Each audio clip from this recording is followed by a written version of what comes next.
Let us heads. We are back with another edition of Please Let Us Golf, the podcast. Tonight you got Goldie and Jewel. Jewel coming off of an 8-day vacation. Jewel, how are we doing this evening? I'm Look tired, even after tan. You 2 look tan. nights. You look good. Thank you. I was feeling really bad this morning. You can kinda see the red on my nose, but I'm Uh, starting to feel better. I was really exhausted when I got home, got a good night's sleep, gonna get another good one tonight and kinda get back into work mode, but 8 days is a long time, dude. We kicked yeah. down to Savannah, stayed the night with my cousin. Great city with some great golf, and then down to St. Augustine, great city with some bad golf, you know what I mean? Yeah. So Yes. we got a good family trip in. Awkwardly bad golf. Yeah. So yeah, I'm glad you prefaced that. But it was a family trip. You weren't out gallivanting, just checking off bucket list golf destinations. Had the wife, the two girls, and you guys had a whole family week together. So, but now you're here. So that's kind of setting up the tone of the pod. So really, I got all these quotes and data and facts. It's kind of getting Jewel up to speed of what the hell is going on in the world of golf this week. It's going to be fun. Well, not only in the world of golf, but what's going on for us. Like, we got our guy chipping in front of this, like, wooden wall or something Oh that just yeah. found out about today, I think. Mr. Golfberg was gonna be with us tonight. We'll see if he pops in. He's got some family in town too, but he had his own moment. He just sends us out of the blue Friday. He's up in Seattle at his club. Old Perry Dye, the eldest son of Pete Dye. He's the co-architect of the club. It's got some of those Dye features, right? The elevated green with the wood planks. He's absolutely in a shit sandwich, and just his buddy catches the moment. He hits this beautiful little flop with the panning camera. Ball goes in.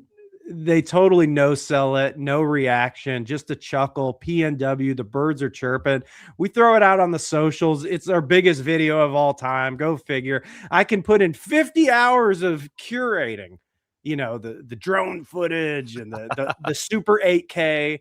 And it does okay, but damn it, Golfberg gets a cell phone flop in there, and it's taken over the internet.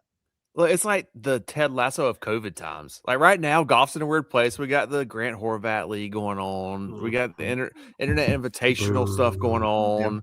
We got Tiger dying. Yeah. Jack's close to death. Scotty's being a real bitch, Yeah. yelling at Ted.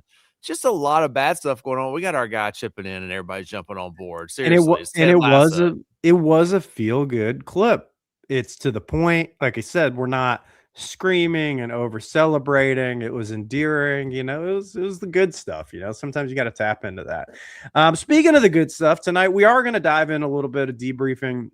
The Memorial, everyone loves Jack's event. Of course, the ladies' U.S. Open out at Riv. Nelly Korda gets it done. So I got some good facts and tidbits on that. What else? So before we jump into, because look, I didn't want to lead with it too cheeky. The post office is open on Sunday, right? JT Post, he goes and wins. But we're gonna get into all that in a second. I threw out our poll of the week. I kind of like doing this on the pod. It's a good little icebreaker for us. Poll of the week we threw out there with all of the reporting on the Knicks home court finals games, ticket prices, right? They're going 8,000, 13, 15,000. Front Office Sports posted a graphic on it. I crossed it out and said dynamic pricing for TPC Sawgrass. Got a little clickbait in there, threw out a poll. Got a lot of responses. It's technically still open, but I think we got what we needed. I just threw out there, like, if you aren't aware, we talk about it occasionally on the pod. TPC Sawgrass a couple years ago, it was always an expensive tee time, but they went to dynamic pricing, so it's seasonally and based on traffic and what's going on. But you can get a tee time usually for like 500 to 850 bucks now. So it just depends. So I threw out there, what would you pay for TPC Sawgrass? 200, 400, 600, or 800. Jewel, before I get into the details, do you have any thoughts on what the number should be and what you think the responses were? Okay, I would say the number should be around 375. Okay. That would be something that would intrigue me. It's like, all right, 375, that's a good golf course. Obviously, it's really well known publicly, but I would pay it. I'd get kicked down to Jacksonville, Ponte Vedra, and go play for 375. Now, you start getting close to $600, I'm out. I don't feel good about that. How about you? Yeah, I think It's a $400 round. I mean, it's really not, but for what you get for that tier of golf, that's pretty much the going price. $400 is and when I played it, I mean, that's basically what we paid when we played it in 2013. So now fast forward to today, that's not the case. So that was like one of the most expensive rounds you could find back then. And I left it being like, that didn't really feel right. So now I would still say like that would be my max upper limit. But good news is the lettuce heads are coming in strong. 0% of the vote went to $800. So oddly enough, though, that's almost the average rate of what's being booked. So at least our listenership and our followers on social, they get it. Like that's a joke. Like you don't need to check the box that bad. They've been hearing our new Thursday podcast, The High Fade with Adam, where he talks about budgeting season. Yes, that's more coming soon. Hey, so let me ask a question about dynamic pricing. Does it spell out anything around weather? No, not that I'm aware of. Because No, I'd catch you on a misty day, maybe for a 75% discount. yeah, it doesn't. It's funny how dynamic usually works is only to bake in the price increase, not anything like that, right? But yeah, so good news is, so even the 600 came in at only like single digits percentage. The number one response was $400. That was like 46% of the vote then, but right behind it at 42% of the vote was the $200 price point. So I would just throw out there, we got some common sense folks out there for a lack of common sense pricing for a good golf course, not an exceptional experience. So okay, so the experience outside the golf was just okay too. Yeah, I mean the clubhouse is gaudy. It's very pretty, but it's not like it's not a catered operation because it's a massive public. It's just like there's a ton of people there, right? And I mean, which it's cool, it's pretty and everything, but no, it didn't feel like, oh my gosh, I just had the most special day. It's Well, like not that you pay for a driving range, but I have heard it's a really great driving range facility. it is. It is a great practice facility. I will say they do use mats more often than they should. So those are the type of things that drive me nuts. Like that's not an option, right? Like if you're dynamic pricing, you should take off like 30% if I can't use the full practice facility. But yeah, okay. Well, enough. We've given Sawgrass enough conversation the last couple pods if you checked it out. But let's jump into some golf, some news. So we want to get into the Memorial. We definitely want to talk about the historic performance from Nelly. But I got so many notes here, man. So Cam Smith earlier this week, everyone, we love Cam here. I've never said anything negative about him, nothing critical of Liv, but he had a nice little quote, and I want to give it in context. Okay. The quote: "This has been an awesome 4 or 5 years for us golfers, for everyone around the world. It's changed a lot of things, but I think realistically, it's time for everything to come back to the way it was. It was obviously not working, and it's pretty far-fetched realistically, so we'll see what happens. I'm sure there are going to be a lot of changes, particularly with prize money next year. It really needs to get reined back in." Asked if smaller prizes or purses would impact his commitment to Live, he says, "I don't really think so." So in summary, Cam Smith is now, putting himself out there that says, guys, look, it's gone too far. Now that everybody's gotten their bag, we all understand this is not sustainable. Let's rein this thing back in. Man, how do you think he would do if he came back in full time? Like from a performance standpoint? Yeah, performance. Yeah, I think he would do fine if he really you think committed. top 15? Yeah, that's because I think that's what he would be. He's like a top 20 golfer, and he would have maybe a couple runs. But I just find it's like, I don't want to beat him up for just being honest, because we are like athletes. You want them to say what they really feel. And I think what he said is accurate. But I don't think it would do anything with my commitment to Live. I'm like, dude, give me a break. There's no chance you're going over there if you didn't get the $100 million signing bonus, right? And then you wouldn't have gone over there if you weren't playing for $24 million purses. So now you're like, well, I've gotten enough money, so if the purses go down, I guess I'm fine with it. But it just seems very classic golfer, like not introspective. It's just kind of a perspective of, well, I'm good, so we should all just shut up and color. Yeah, he's manipulating every side of the opportunity he would have if extended, right? Like, Yeah. he wants to make sure Liv's good, he wants to make sure the PGA Tour is good and the players are good, and also himself. I get it. I'd probably Yeah, be doing the same thing. yeah, it's just hedging because there was other like right before we went live, our buddy Dave Rumsey from Front Office Sports, he put out a report that um there's multiple sources saying it's not just through the end of the season, like there doesn't seem to be solvency for the remaining events for this season to pay out what the purses are. So more to come on that. That's like fresh off the press, is literally like 10 minutes before we went live. So I just find it grand that it's like, guys, it's almost like getting ahead of the communications, right? Of they know their purses are about to be cut by probably 90% over there. So, well, oh, but we knew it was going to happen. We're good with it because we're trying to be the responsible, healthy league now. So Yeah, that's right. it's like, yeah, dude. I mean, who the hell do you think Just he's going? try to keep themselves in a good public view. Hey, I will say though, after the last few weeks of golf, I guess since the PGA, I really, yeah, including the PGA Championship, I've changed my stance a little bit. God, just bring everybody back, please. We fucking need it so bad. Like y'all, I mean, I think Adams probably called it out the most over the last year. And I've been more on the side of like, we're good. Got PGA Tour still good. We've got some great players. We need everybody back so bad. Yeah, and I think it's indicative of like, well, regardless of like getting into the details of that. So it's a good pivot into larger conversation with Memorial. It is very frustrating watching these limited field no cut events. And now, granted, the Memorial is one of the ones that technically had a cut, but it's like there's like 75 guys playing and they cut 10 or something like that. And it's so Scottie's still leading the FedEx Cup. He's still backdoored like a top 12 or something today. I got the leaderboard here. He ended up T12. So but this is like his fourth event that he's made one of these cuts, or either he wouldn't have made the cut or he's made it on the number in the partial cut event. So while he's leading the FedEx Cup, and I give him credit for his offseason still being the number one golfer in golf, he would not be if there was full field, or even like it doesn't have to be the 140 player field. If it was full cuts, right? And he would not have been making these cuts to be able to backdoor top 10s and top 20s.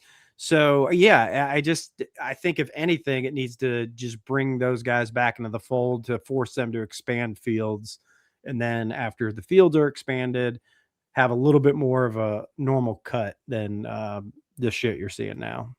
Man, the cut is missed so badly in these big tournaments that we used to just have as a normal big golf tournament. And now it's what is it, 80 man field? Yeah. So they go from like 70 to 80, depending on if there Yeah. is or isn't a cut. I mean, and the guys that got cut this weekend, all right, a couple of them are playing pretty good golf. Like Ricky's had a really good year. Smalley's had a good run here lately. Spieth has had a really good year. But these guys were not even fucking close. Like, what was Ricky, 14 over? 17? Yeah. They said I watched a decent amount of, and the JT said it like the Friday round. This is like the hardest round of golf they've ever played on the PGA Tour. So if the rain didn't come in, the course would have been pretty damn. And I give it credit too, like Memorial or the Memorial Tournament, but Muirfield Village hasn't historically always been my favorite course to watch. But it's a par 72, so these guys get 4 par 5s. And without trickery, it has a very reasonable score. There are opportunities to make birdies, but you have to hit really good tee balls and really good approach shots. There's like no janky, you got away with it here. There's none of that. No, I agree. And as I did watch some of it yesterday and some this morning, and then I still watched a good bit this morning and then late today. My takeaway was like, man, I wouldn't hate if this were a PGA Championship event. Yeah. Like this being a venue for it, I think would be a great test and would be so much better than a lot of places they've gone recently. Like I would enjoy that. Well, I think what Colonial and Muirfield showed me the last 2 weeks is like, again, venues really, really, really matter, but not just from what I always say, like from the name recognition, or like it's got to be coastal. But the real problem with the PGA Tour is the first 75% of the season, like almost every venue you go to sucks. Like it's not like I don't care even the history of some of those events. They are not interesting tests of golf for professional golfers. And Colonial was very much so. And then this week it is. And like you can tell also like when you're watching these events, you can just feel it's elevated. Like you don't know how much longer Jack's going to be around, and he's giving guys shots in the booth, and then he's coming down and he's like overseeing the 18th green into waiting to see who's going to get the handshake. But it's intense. Like, I mean, I was digging it. So, I mean, I think this is these are the type of events that the tour needs to hang its hat on. And, we haven't done a debrief on what the 27 schedule they put out is going to look like, or looks like. None of the changes that we were hoping for were. Now they're being deferred to 28. The schedule's even worse. It's more condensed. It's more Florida back to back to back to back. It's like, damn, dude, that's just like totally missing the mark. So we'll see what happens. But okay, so Memorial. So we set it up front. JT Poston wins in a playoff against Ryan Gerard. Look, full disclosure, Team Plug was pulling for Gerard. We don't have a personal connect direct to him. But his new caddy that's been on his bag for the last 6 tournaments or so, JP Burke, he was our first guest on the pod, and we've been in communication for his journey as a KFT caddy, now a PGA Tour caddy, and a good bag to get on. So we're pulling for JP there, and now, of course, de facto, now we're pulling for Gerard. So it was a really, really, really fun Sunday. Like I almost watched the whole round. I mean, these guys had a gauntlet. They had to come and finish the golf from Saturday. I think they had 12, 13 holes they had to finish this morning, turn around, play it again. And it was, dude, at the final 2-3 holes, you had JT Poston, Ryan Gerard, Wyndham Clark, Tommy Fleetwood, and Sam Burns all tied for the lead with a hole or 2 holes to go at 11 under. So, I mean, it was peak drama, and it wasn't like a jam leaderboard like that the whole week. It was kind of like Poston and Gerard were separated, and then they slowly, came back to the field. And at that point, the 3 big names came up and surged. So it was actually very exciting golf to watch. Yeah, and I missed from about 3 to 4:30 today, which was a lot of drama, which is when Tommy made his eagle. That's when JT made bogey on 12-13. Wyndham made a little push. Burns made a few birdies and got everybody into the mix right there. So I missed that part. And you were texting, and I got back to my phone. We'd been at the pool, and I'm kind of watching on my phone. And then I get back and get to watch freaking JT posting birdie 3 of the last 5 holes, and and you got to over a little bit. And you got to give him credit. He had a 4-shot lead, and he lost it, and then he was down 1, and it would have been very easy to fold, and he didn't, right? So just like the Postal Service, they just keep showing up every day. Except Sunday. That's right. And of course, the boys in the booth got the graphic up with the last 5 4-shot winners and what have happened. It's like Rom, Tiger, Scottie. They've all gone on to win, right? They did not lose it. And then of course he let them back in. So a couple notes I had while I was watching it. Sam Burns, man, like as good as he is, when he does get in like the tense mode, he hit some weird shots. He had a really, in the first par, I think it was the 10th or something, he had like a go zone wedge and just straight up chunked it like 30 yards short of the green. And then he had another opportunity later in the round where he just didn't accelerate at all. Like he just stopped at the ball, and it was a pretty egregious wedge shot. You mentioned Tommy's eagle. So that 15th hole is really crazy because like they put that pin just like, it's like right at the front of the green, big ass green. It's just right there. Just like, hey guys, all you got to do is hit the fairway here, and we're giving you a 230 shot with a backstop behind it. That's all you got to do. But that thing was causing people like problems like crazy. So that's a good par 5 to me. Yeah. Because it wasn't supposed to be soft for that pin placement, like today was, and honestly, the course was actually playing it wasn't super soft after all that rain. They did a really good job with it, but that wasn't supposed to be there with it being that soft. And I think that's what made them struggle with it a little bit. Yeah, it was definitely, you could tell the adjustment on that was making them definitely think a little bit. But yeah, and then even just a quick leaderboard, Alex Fitzpatrick, again, another high finish. So You know, I made fun of him a little bit for getting all this status playing in the fake Zurich event, and now since then he's got 3 top 10s, and 2 of them are in signature events, and he had a high finish at the major. Like, dude, it's awesome. Rory had his little surge earlier today, and other than that, though, man, like Scottie, we kind of blew over Scotty's meltdown at the beginning of the week. Guys, I just want to say I'm on the record. Go find all the timestamps. I have said this 20 times on the pod of Scotty's done his little whiffs of being a baby on the course, but he always did them while in these 2.5-year runs where he was dominant. So they would just be one flash in the pan. And I just was like, I'm curious if he hits a multi-month stretch of him not playing at the level he thinks he should.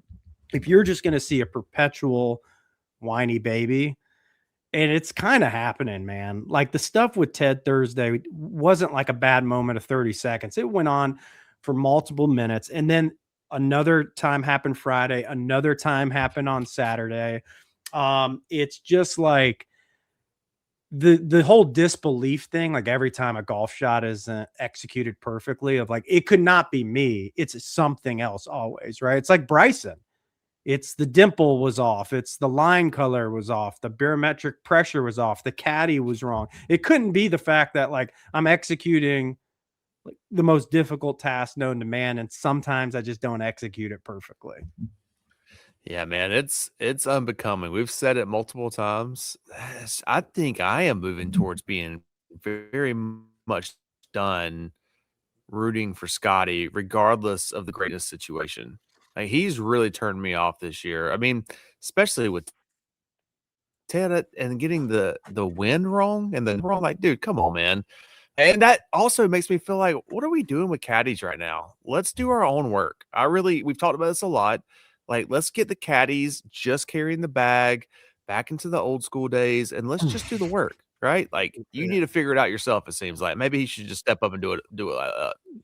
Yeah, I maybe later we won't bother JP now, but when the season's kind of coming down, might get him back on now that he's got some PGA Tour experience, and be like, give us that breakdown of, because I from what I've been told, it does vary bag to bag, right? Like how involved, how much a player does themselves versus just expects the caddy. So it'd be an interesting deep dive. Yeah, so I don't know. More kind of come to that. Do we want to talk about Eric Cole? The kind of quasi mullet PXG / massive MLB patch, the belt he had on today. Like, look, I like a high fashion belt if you want a little gator in there. I don't know if this is even gator, dude. It was like dinosaur skin. It was freaking, it was like a T-Rex belt or something. I'm not digging whatever he's putting out. I don't get it. Yeah, man, it was a tough look for me too. Really the only person the MLB patches look good on is Cam Young. Yeah. And now he's got it on, but he's got it on a black shirt. I think he might have had gray pants on, and that black freaking PXG hat looks awful with the ponytail. And I was like, this dude looks like an umpire. Like, seriously, they hired him to play in the event. He's going to call balls and strikes next weekend. I just can't support the MLB patch thing. I just don't understand a situation where, like in a sport, my sponsor would be a different sport. It just doesn't make any sense. I mean, it doesn't. I guess maybe if you're I'm just a baseball guy. I love it. I want to throw it out there, but I don't know. Like, welcome to Please Let Us Golf, sponsoring Barstool Sports. Yeah. Yes. Right. Yeah, that'd be great. Yeah. Just let's get a little stool up there. Yeah. So, anyways, well, that was the Memorial, but it was good, and we're gonna be rolling into the U.S. Open at Shinnecock in 2 weeks, so it's gonna be. I'm very much looking forward to that event. I'm hoping the weather cooperates and we get it something pretty nasty, because we need. Man, it's not. We're gonna get some rain, and we're all gonna be bitching about it on Friday. Like, this is the worst tournament ever. I'm so excited about this, like I was for Oakmont. But Oakmont, the last Pinehurst #2 stayed spicy that whole week, and that was good because it can absorb rain. Yeah, like, it can handle some rain if it gets it. Yeah, but also it's in North Carolina, in the central part of North Carolina. It doesn't get a shit ton of rain like the Northeast does. Yeah. Yeah, man. You got to move all these golden age architecture courses to a different part of the country. All right, so let's talk about the women's U.S. Open.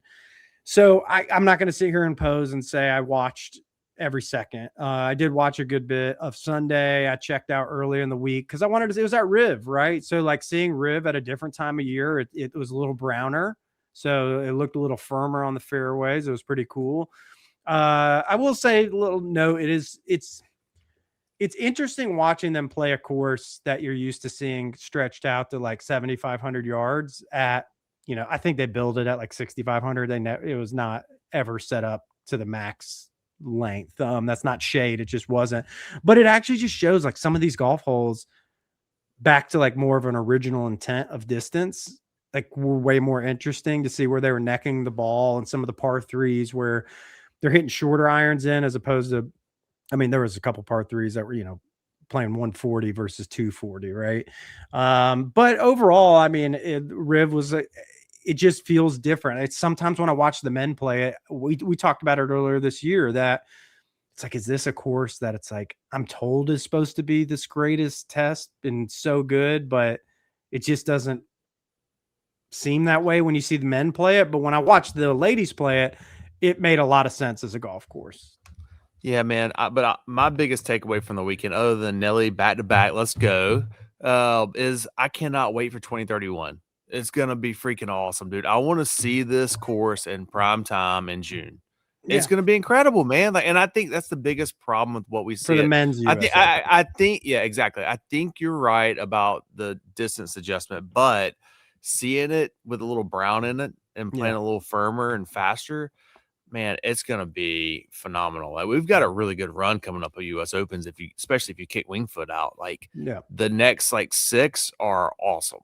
And Yeah. this is No, gonna be no exception. We have 2 on the West Coast, and just getting to watch this last night, like, dude, a West Coast major championship is so it's the good. best. Yeah. It's like I almost just feel like we should just kick them all out there just because it's appointment viewing, it's primetime viewing.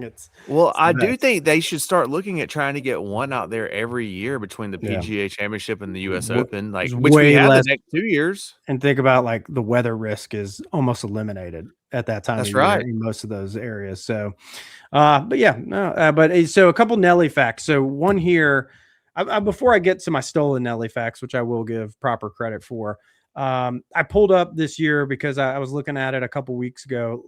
Listen to this: her tournaments: first, second, T2, first, T8, first, and two of those firsts Damn. were majors.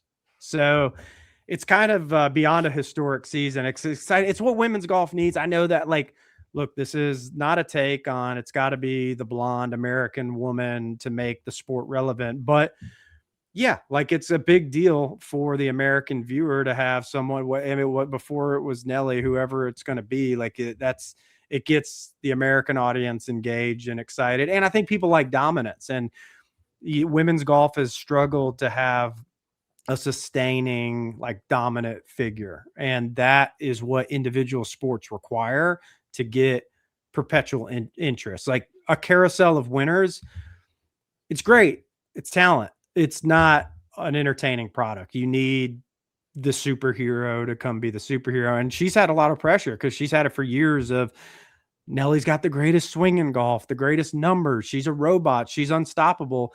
It hasn't really materialized that way as a professional. She's been great, but not dominant great. Now this is like, okay, I am dominant, and it's like I'm very curious if this could be like a 5-7 year run of I'm breaking every record.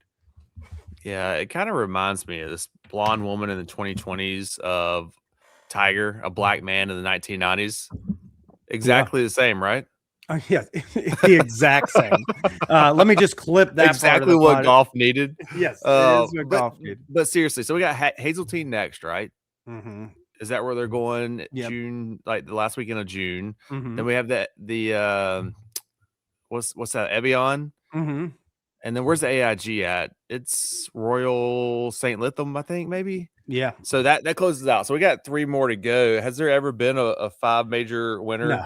in one calendar year? No. There is not. So that would be, let's go. Let's put the money on that right now. We'll get my dad to put the ticket in out in Vegas. But how wild would that be with all the parity in women's golf over the last 5 years? You know what I mean? Like Well, that would be a 1,000,000 to 1 odds. well, and I will say that final putt she had today was terrifying. 2 feet 10 inches and at Just 360. right there outside the zone. Oh my gosh. And I feel for her because it was the worst putting stroke I think I've ever seen her have, like just stabbing it in the hole. And I'm so glad it went in, not just for her, but that could have been like a career altering, like career ending moment. Like that's in the back of your head forever at that point. Now you can just laugh about it.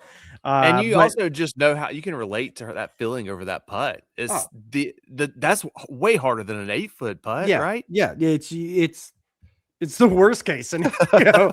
Like if you get it to like 18 inches, okay. But when you have 3 feet and like it has to go in, it literally might be the worst case scenario. I know the data would not support that, but as your heart's beating and you can't just do a normal stroke, it's going to be stabby. Because you're not going to like hammer it into the back of the cup. You're just not going to do that. So especially there, you're not going to risk it being above the hole. So yeah, it's good. So I was glad it went in. But so our guy, Justin Ray, which by the way, he'll be on. We recorded with him. It'll be our podcast episode next week. He's the king of all data golf. Right when she won, of course, he was primed and ready to go. So credit to Justin Ray Golf, Twitter, Instagram. Here's a couple tidbits. Nelly, youngest American to win 4 LPGA major championships since Mickey Wright in 1960. First player to win first 2 majors of an LPGA season since 2013 in B Park. First American woman to win first 2 majors of an LPGA season since 1986, Pat Bradley. First American to reach 4 career LPGA major wins since 2004. First player in the 2020s decade to reach 4 LPGA major championship wins, and first reigning #1 to win the U.S. Women's Open since 2013 as well. So, Nelly, I don't know if those are all her most career crowning achievements when it's all said and done, but clearly she's doing some things that haven't been done in a long time. So it'll be exciting to see if she can keep that up. Yeah, let's keep it rolling. I think we might have a watch party for Hazeltine. Maybe get together on that Saturday. More Ovaltine, please. That's every time I hear Hazeltine, that's what I think of, the old Ovaltine commercial. But that's just me. No, that'll be good. We could do a little watch party there. What else? I do feel like I had a couple other things that I wanted to. Yeah, sorry. Well, back to that putt on 18 for her, 2 feet 10 inches. How long were Rory's putts on 16 and 18 at Pinehurst on Sunday? Yeah, I think so. That one on 16 was about in that range. She was like right at 3 feet. The one on 18 had a little bit more meat to it. Like 4 and a half. 4.5. Yeah, that was that downhill slider. But that one on 16 was pretty much the same thing, and it went out instead of in. I have a personal anecdote about a lip out if you want to hear it. It's quick. Sure. I mean, as long as it's quick, I don't think you've ever done anything quick, but yeah, let's not get my wife on the pod. Bazinga. So something happened to me golfing on Friday. That's never happened. I had 2 witnesses, and it's not gonna. Right when it happened, they were like, "Dude, you got to talk about this on the pod." I was like, "I'm just telling you guys, it ain't gonna sound as cool as seeing it." I had a double lip out on a putt. Never have seen this in my life, and I've seen a million putts. So, okay, I had like a 6-8 footer up the hill, breaking a little right. I hit it, didn't have enough pace to hold the line, so it's dying below the hole.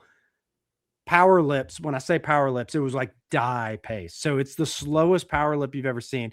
It dips in, dips out above the hole, and it's such a steep incline, comes back on the other side, and it has a burnt edge because the cup hasn't been changed, does a full 360 power lip and stays on the opposite side of the hole. And the guy, he looked, my buddy, I look at him, he just has this like perplexed look.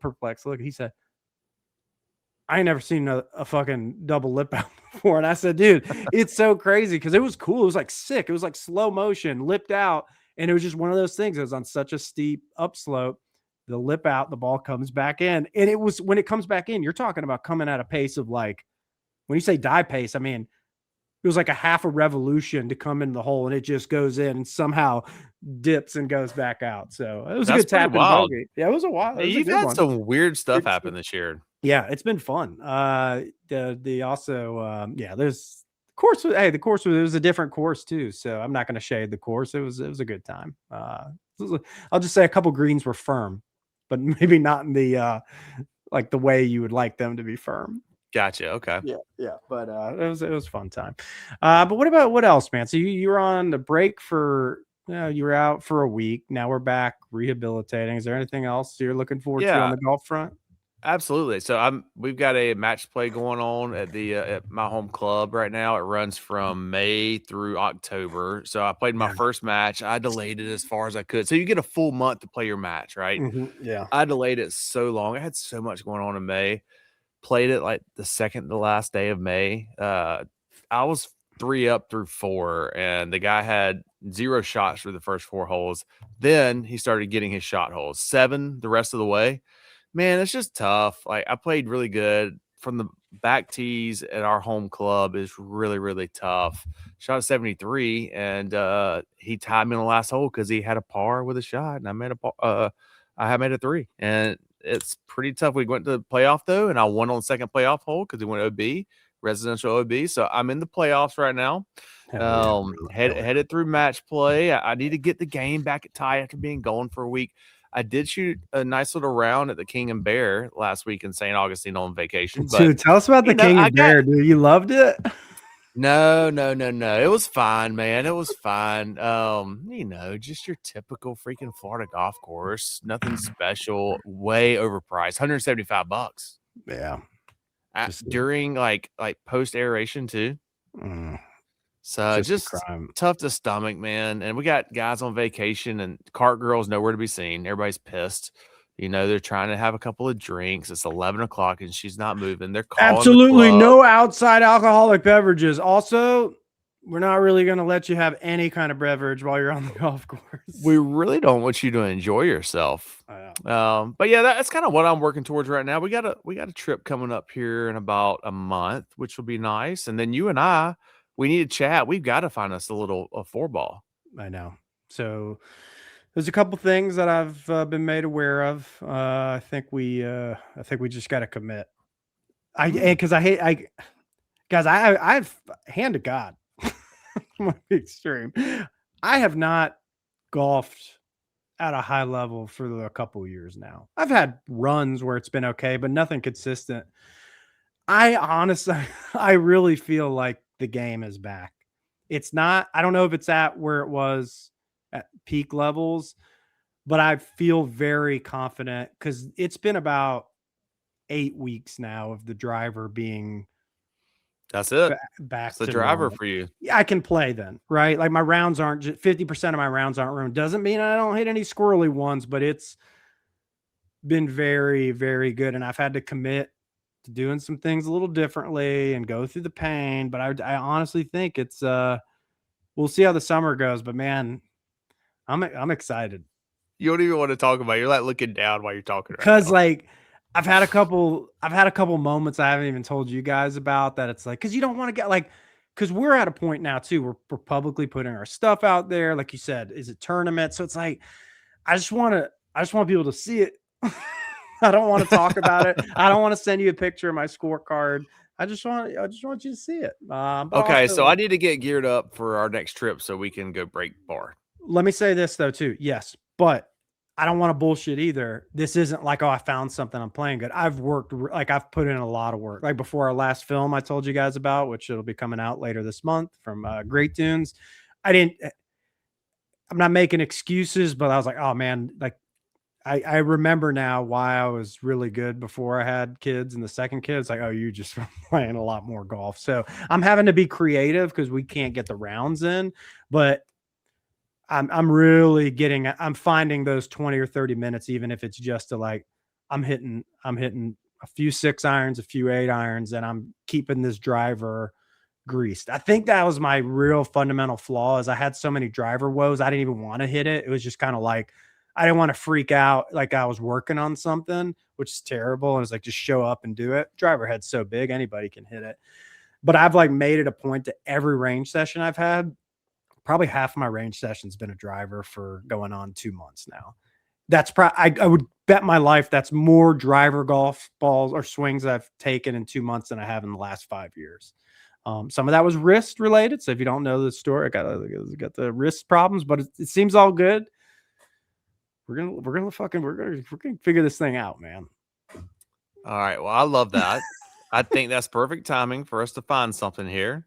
Yeah. I'm going to do some work myself over the next month. Make sure when we go down and play the course together here in a little bit that I'll have my game tight too. Yeah. And we'll go freaking break par. Let's go do it. Yeah, we need to. We're the losers of plug right now. But yeah, so well, speaking of plug, so if you're here listening now of us just filling in time, because I wanted to get to the 45-minute mark because that seems like an acceptable time to cut it. Some fun stuff. So again, I appreciate everyone checking out the Coyote Club video. That's doing really well. We mentioned we have Great Dunes coming out. We're also going to be having a pod we're going to be recording this week with the co-architects from Great Dunes. More videos coming out, exciting projects that we're going to tease, but some new builds that are going to have some notoriety from the various angles of the golf community. We're working to our summer swing, right? So we've kind of been holstering that. I think plug might be going out to the West Coast. We got some fun stuff in the hopper. I just can't wait, man. Like, this has been a really cool run. And I would say, again, if you're listening to this, appreciate everybody who's been checking it out. But even if you haven't, like, this has been the fun stuff. So this is all good. Let's keep doing it, man.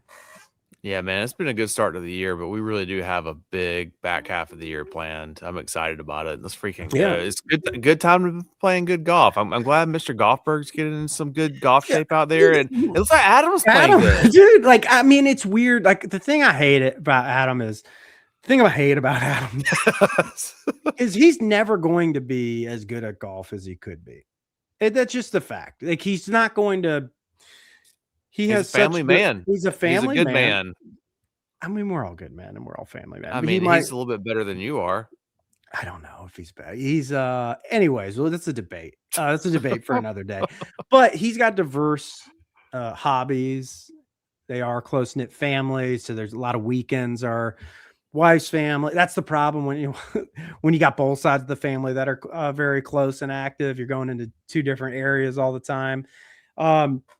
But he's really playing like the golf we need him to play.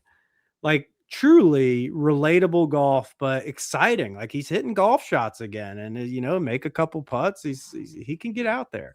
We can get him on the video rotation is what I'm saying. Hey, he keeps putting in a little bit of work. We're going to do a friends versus cousins video on the West Coast, and it's going to be phenomenal. Yeah, I like it. I mean, I definitely do. And he's a little spicy. He was funny, man. This Great Dunes video. Here's another thing, not to throw shade at. There's only one other golf media brand that has a full 18-hole video from Great Dunes out, and they're well established and do great work.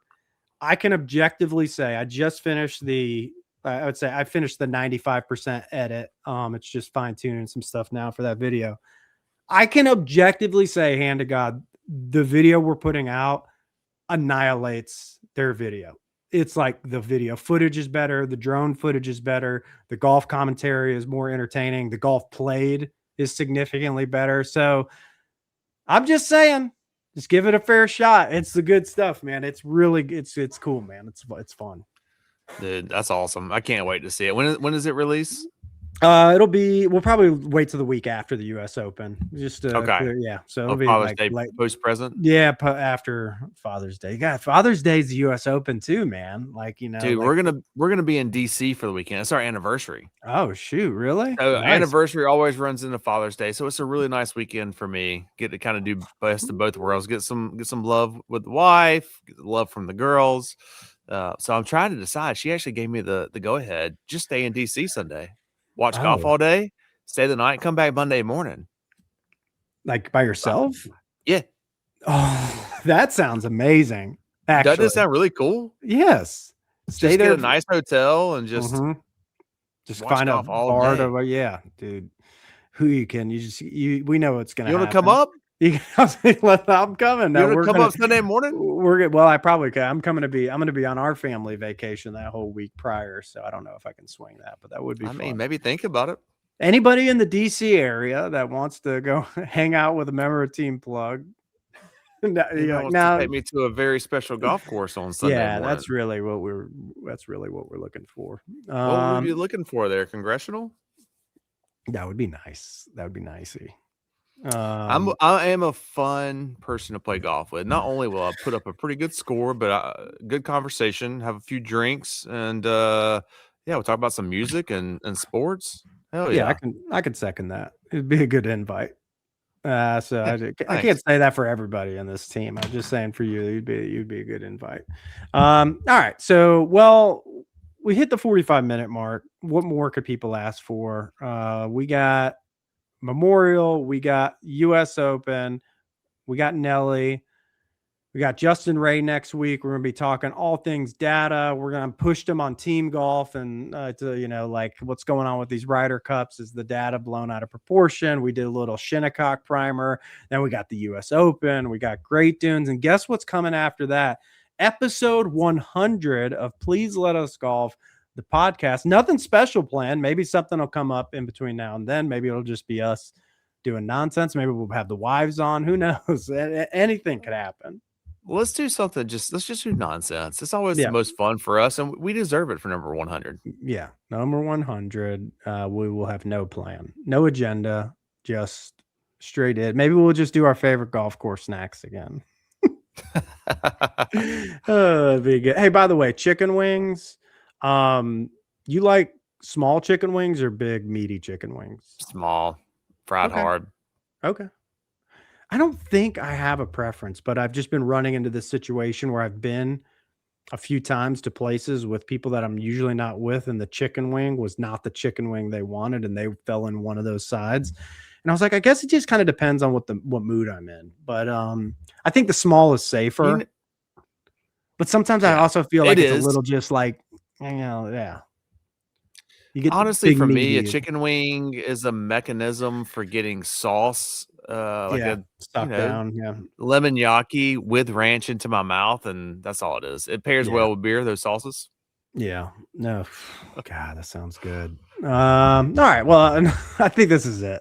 Julie, you need to go get some rest. We got a big couple weeks coming up. Lettuce heads, we appreciate it. We will see you next week. And as always, stay plugged. Peace. Peace. Hey, chill tomorrow, JT.